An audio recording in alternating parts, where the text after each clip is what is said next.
አነጣጥሮ አልሞ በቀስት መምታት፣ እሳትን መፍጠር፣ መድኃኒትም መስራት የተካኑ ናቸው።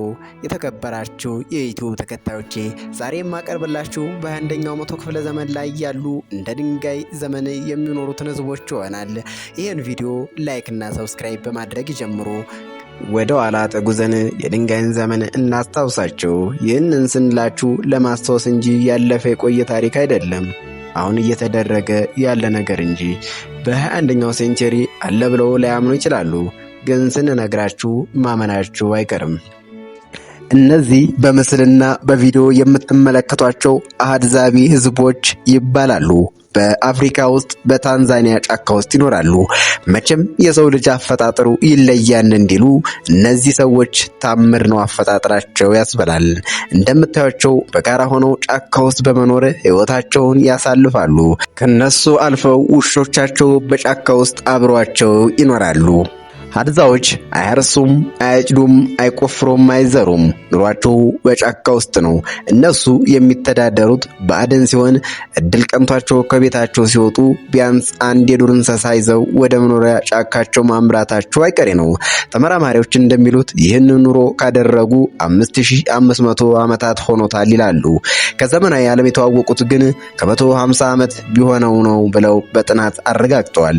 የሀድዛ ህዝቦች በመመናመን ላይ ያሉ ሲሆኑ አሁን በምድር ላይ ያሉት 1500 ቢሆኑ ነው ብለው ይተነብያሉ። ቋንቋቸውም ሆነ ባህላቸውም አካባቢያቸው ካሉ የታንዛኒያ ህዝቦች ጋር አይመሳሰሉም። በምስራቅ አፍሪካ እንደዚህ አይነት ቋንቋ የሚናገሩት ሀድዛዎች ብቻ ናቸው። እነዚህ የሀድዛቢ ህዝቦች የዱር እንስሳት ጠላቶች ናቸው ይባልላቸዋል።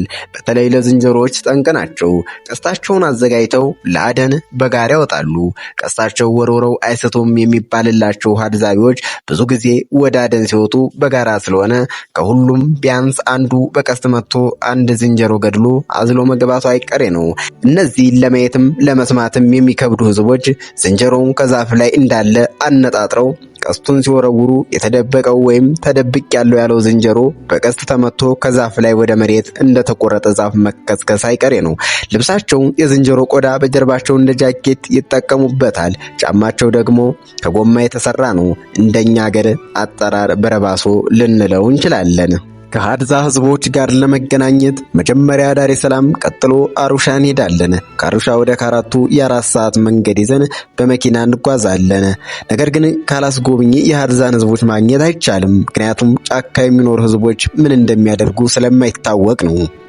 ሀድዛዎች ቋሚ መኖሪያ የላቸውም። ከነበሩበት ቦታ የስራ ስርና የዱር እንስሳት ሲመናመንባቸው የሚመገቡትም ሲያጡ ወደሚገኝበት ቦታ ማምራታቸው አይቀርም። በዚህ ምክንያት ሀድዛዎች ለጉብኝት የማግኘቱ ነገር በጣም ከባድ ነው። ሀድዛዎች በሄዱበት ቦታ ጎጆ መቀለሳቸው አይቀርም። የሚሰሩት ጎጆ ከድንጋይ ከሲሚንቶ የተሰራ አይደለም፣ ከጫካ ከቆረጡት እንጨት እንጂ። አሰራራቸውም ደግሞ በሰዓታት እድሜ ጎጆውን ጨርሱታል። ሀድዛዎች በአንድ አካባቢ ቢያንስ 30 ይሆናሉ ተብሎ ይገመታል። ከሰማይ አልሞ ወፍ ያረግፋሉ የሚባሉ ተኳሾች ሰምታችሁ ይሆናል። ዛሬ ግን ሀድዛዎች በዚህ መልኩ ወፍ ሲያረግፉ ታያላችሁ። ሀድዛዎች ኑሯቸውን በአደን የተመሰረተ ስለሆነ እነሱ ጋር የማይበላ እንስሳ አይኖርም።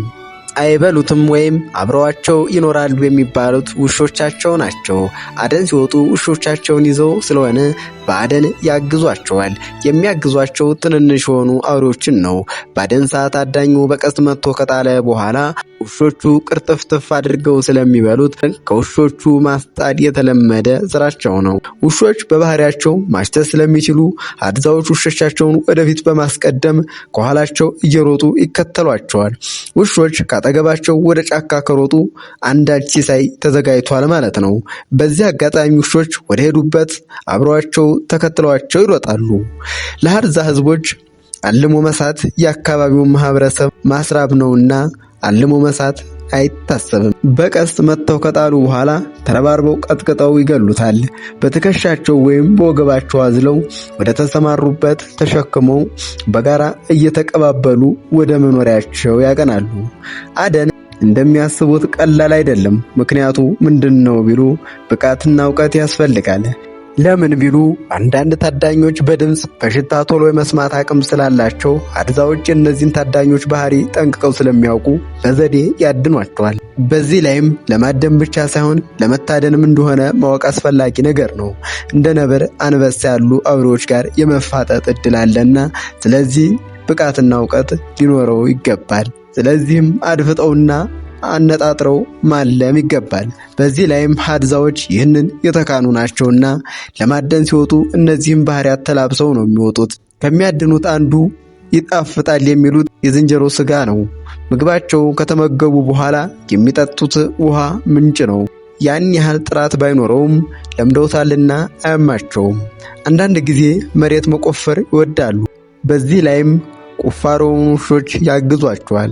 በሀድዛዎች የወንድና የሴት ስራ ክፍል የተለያዩ ናቸው። የወንዶች ስራ አደን መውጣት ሲሆን ሴቶች ደግሞ እንጨት መልቀምና ስራ ስር ቆፍሮ ማግኘት የተለመደ ነው። ሀድዛዎች የተለየ ባህሪያቸው ደግሞ በፍቅር በጋራ የመብላት ባህላቸው ነው። ድሮ ሀድዛዎች እነዚህ ባህሪ የላቸውም ነበር ተብሏል። አሁን ግን ተሻሽሎ በጋራ የመብላት ባህሪያቸው እጅግ የተሻለ ሆኗል። ሀድዛዎች አደን ከወጡ በኋላ ተሳክቶላቸው ዝንጀሮ ወይም ሌላ ነገር ገድለው ከመጡ እንጨት ለቃቅመው ባንድ በተመቻቸው ቦታ እሳት ያያይዛሉ። ይህ እሳት እንዴት ይቀጣጠላል ቢሉ በጋዝ በቤንዝል ወይም በክብሪት አይደለም። መጀመሪያ 2 እንጨት ይዘጋጃል። አንዱ አነስ ያለ ቀዳዳ ተበስቶ መሬት ላይ ይቀመጣል። ሌላኛው እንጨት ደግሞ ጫፉን ሾል ሊደረግና በቀዳዳ ውስጥ ይከተታል። ቀጥሎም የሁለቱ እንጨት ፍትጊያ እሳት እንዲፈጥር በሁለት እጆች ማፋተግ ይጠበቅባቸዋል። ከደቂቃ በኋላ እሳት ይፈጠራል። እንደምትመለከቱት በዚህ መልክ እሳቱ ይያያዛል። እነዚህ የጫካ ህዝቦች ማጨስ ዋነኛ ባህሪያቸው ነው። የሚያጨሱ ቅጠል ጥንባሆ ስለሆነ በአደን ወቅት ሲወጡ ከጫካ ውስጥ ጥንባሆ ቀጥፈው ቅጠሉን ያደርቁታል። ከዚያም በወረቀት እየጠቀለሉ ያጨሱታል። ይህ የሚጠቀሙት በአደን ወቅት ይህንን ስንጠቀም አይናችን ይበራል ይላሉ። ሀድዛዎች በልተው ጠጥተው ሲጠግቡ ክብ ሰርተው መጨፈር የተለመደ ባህሪያቸው ነው። በተጨማሪም ቀስታቸውን ሲሰሩ ይታያሉ።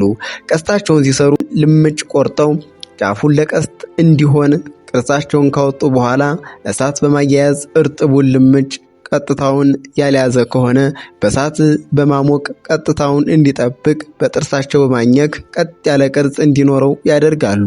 ሀድዛዎች የሚያበጁት ቀስቶች 2 አይነት ናቸው። አንደኛው በመርዝ የተነከረ እና ያልተነከረ።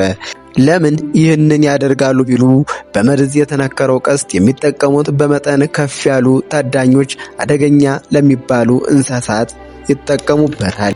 እነዚህ እንስሳዎች በቀላሉ ከቆሰሉ በኋላ ስለማይሞቱና አዳኞቹን ሊተናኮሉ ስለሚችሉ እጅግ አደገኛ በሆነ መርዝ ተነክሮ ነው የሚገደሉት። መርዙ የሚመጣው ከገበያ ከመርዝ ቤት ተገዝቶ አይደለም። መርዙ የሚዘጋጀው ከጫካ ውስጥ ከሚገኝ የዛፍ ደም ነው። እንዴት ቢሉ የዛፉን ደም ቆራርጠው ደሙን ካወጡ በኋላ በእሳት ላይ ይቀቅሉታል። ከዚያ በኋላ ከአመድ ጋር ተላውሶ በቀስቱ ጫፍ ላይ እንዲጣበቅ ይደረጋል። ሀድዛዎች ብዙ ቀስት ሲያስወነጭፉ የየራሳቸው ምልክት በቀስቱ ላይ ያስቀምጣሉ። በአደን ጊዜ ቀስቱ ሲወረወር የማን እንደገደለ መለያ ነው። በቀስታቸው ላይ በተለያየ የአውሬ ቆዳ የተሸፈነ ነው። በተጨማሪ የወፍ ላባ ይጠቀማሉ። የሚጠቀሙትም ቀስቱ ሲወረወር ዓላማውን ጠብቆ እንዲመታ ነው። ሀድዛዎች ከተማ የሚባል ነገር ስለሚያውቁ በታመሙ ጊዜ ራሳቸውን የሚያድኑበት መድኃኒት ቀማሚ ናቸው። መድኃኒታቸው ማንኛውንም በሽታ የሚያድን መድኃኒት ነው። እንደውም በአካባቢው ዙሪያ ያሉ ከተማ የሚኖሩ ሰዎች መድኃኒታቸውን ለማግኘት ወደ እነሱ ወዳሉበት ይመጣሉ። መድኃኒቱን በመቀበል በምትኩ የቀስት ጫፍ ይለዋወጣሉ። ይህ የመድኃኒት ዕውቀት ከየት አመጡት ቢሉ ተምረው ተመርቀው አይደለም፣ ከአባቶቻቸው የወረሱት እንጂ። ለአቅመ አደን ያልደረሱ ልጆች ከአካባቢያቸው ሆነው ቀስት አወራወር አባቶቻቸው ያስተምሯቸዋል። አባቶቻቸው አደን፣ እናቶቻቸው እንጨት ለቀማ ሲወጡ እነሱ ደግሞ ከመኖሪያቸው አቅራቢያ ሆነው ቀስት አሰራር በተለማመዱበት እንጨት ወፍ ላይ በማነጣጠር አደን ይለማመዳሉ። ሌላኛው ለምግብነት የሚጠቀሙት ማር ነው። ንብ አያነቡም፣ ቀፎም አይሰቅሉም። ነገር ግን ንብ ያላቸውን ዛፎች በመፈለግ ከዛፍ ውስጥ በማውጣት በጣም የሚያምር ማር ይቆርጣሉ። ማሩን ሲቆርጡ በዛፍ ውስጥ ንብ ስለሚኖር እንዳይነድፋቸው በማሰብ እሳት በማያያዝ ጭሱን ወደ ዛፉ ቀዳዳ ያስገቡታል። እንደዚህ አድርገው የተከማቸውን የማር እንጀራ ያወጡታል። የማሩ ብዛት ካነሰባቸው እዚያው በልተውት ይጨርሱታል። ነገር ግን በርከት ያሉ ካገኙ ግን ወደ አካባቢያቸው ይዘውት ይመለሳሉ። ባመጡት ዕቃ በማዋሃድ ለቤተሰቦቻቸው አልፈው ወደ ገበያ ይልኮታል። በልዋጩም ሩዝና የተለያዩ የምግብ አይነት ያመጡበታል። ሀድዛዎች ቁጥር ያውቃሉ ቢሉ አያውቁም ነው መልሳችን። ምክንያቱም ትምህርትን አያውቁምና።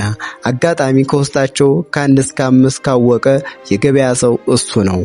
ቁጥር ካለማወቃቸው የተነሳ እድሜ፣ ሰዓት ወዘተ የሚያውቁት ነገር የለም። በአሁን ሰዓት ሀድዛዎች ልክ እንደኛ ኑሮ ከብዷቸዋል። ምክንያቱ ምንድነው ቢሉ የዱር እንስሳት እየተመናመነ በመምጣቱ የምንበላው ልናጣ እንችላለን ሲሉ ይገልጻሉ። በማለዳ ተነስተው የሚታደን ይፈልጋሉ። አጥተው ወይም እድል ካልቀናቸው እስኪያገኙ ድረስ መራባቸው አይቀሬ ነው። ሴቶቻቸው ቆፍረው ካመጡት ስራ ስር ካልበሉ በረሃብ መቆራመታቸው አይቀሬ ነው። የተከበራችሁ የዩቲዩብ ተከታዮች ዛሬ በታንዛኒያ የሚገኙ የሀድዛቤን ህዝብ አስቃኟቸው። ቀጣይ ሌላ ቦታ እንድሰራላችሁ በኮሜንት አሳውቁኝ። በዚህ አጋጣሚ ይህን ቪዲዮ ላይክ፣ ሰብስክራይብ በማድረግ ደግፉኝ። አብራችሁኝ ስለቆያችሁ ከልብ እያመሰገንኩ መልካም ቆይታ